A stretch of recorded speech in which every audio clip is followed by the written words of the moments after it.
我喺順德賣雞至今已經有32年啦，今日就公開我30幾年嘅配方，無論係肉質味道都唔會比酒樓差。哇！啲汁咧，哇！嗱，啲肉嫩到爆晒汁。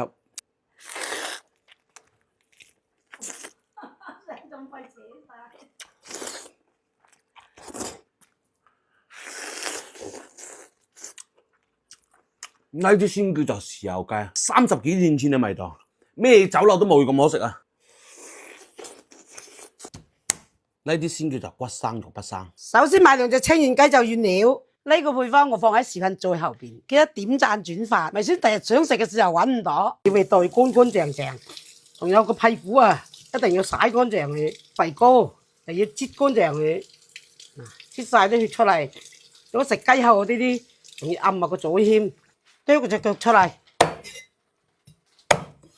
將成隻雞抹乾淨佢，呢一步事關重要，唔係啲鹽就卸翻落嚟啦。上袋鹽隻雞先有正確嘅底味，我哋浸嘅時間長，所以呢個底味非常之重要。而且用鹽醃過之後，隻雞嘅肉質會多好多。呢度有一個重點，好多大廚都唔識整嘅，將啲鹽打落隻雞髀度，然後再幫佢運動一下，咁樣係提升成隻雞嘅肉質。炒香料一定要用細火，而且要按照我呢個順序，唔同嘅香料炒嘅時間都唔同，大概係75秒左右。七姨呢個視頻非常之長，亦都非常之清晰。你按足個方法整，你就會得到一個比酒樓仲要可食嘅豉油雞。熄嘅火先放大茴香、小茴香，然後用餘溫去炒香佢。炒過嘅香料一定要放落沙煲袋度，咁樣唔會飄到成缸水，度度都係。入完之後呢，可以放埋一邊先。重點嚟啦，焗熄咗攞去開點都冇問題。先煎下啲雞油，將佢煎到出油、等燶嘅程度，一定要揀黃油雞嘅雞油，賣雞嘅檔口基本都有。再放啲薑同埋紅葱後落去，鮮葱都放埋落去，兜香咗呢，先放埋一邊。一陣間有大洋蔥、漏料包劈落去滾一陣，然後放一磚片紅同埋一嚿冰紅。你想隻雞浸面就色水靚，呢2樣嘢缺一不可。再將啱先爆香咗嘅薑同埋葱後全部倒晒落去，再放一整支豉油落去。呢個時候好多粉絲話咁嘥料，其實唔係嘅。首先呢缸水可以扭好多嘢，乳鴿啦、雞翼啦、牛肉啦，乜都可以扭。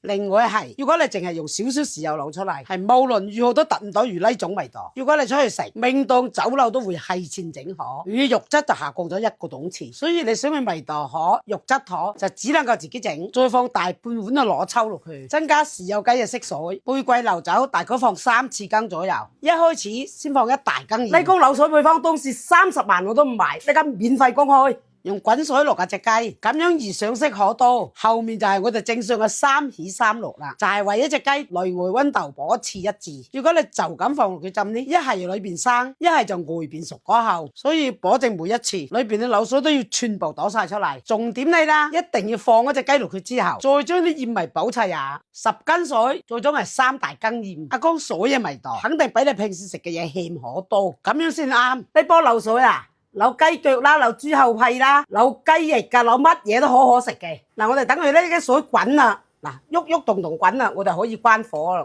關咗火，浸住30分鐘，到10零分鐘嗰陣，款一款嚟啦。呢啲浸多嘅地方，款一款嚟。嗱，呢家夠30分鐘啦，吉支牙籤落佢雞髀度，最厚肉嘅地方流出嚟都係油，咁就證明佢係完全熟晒啦。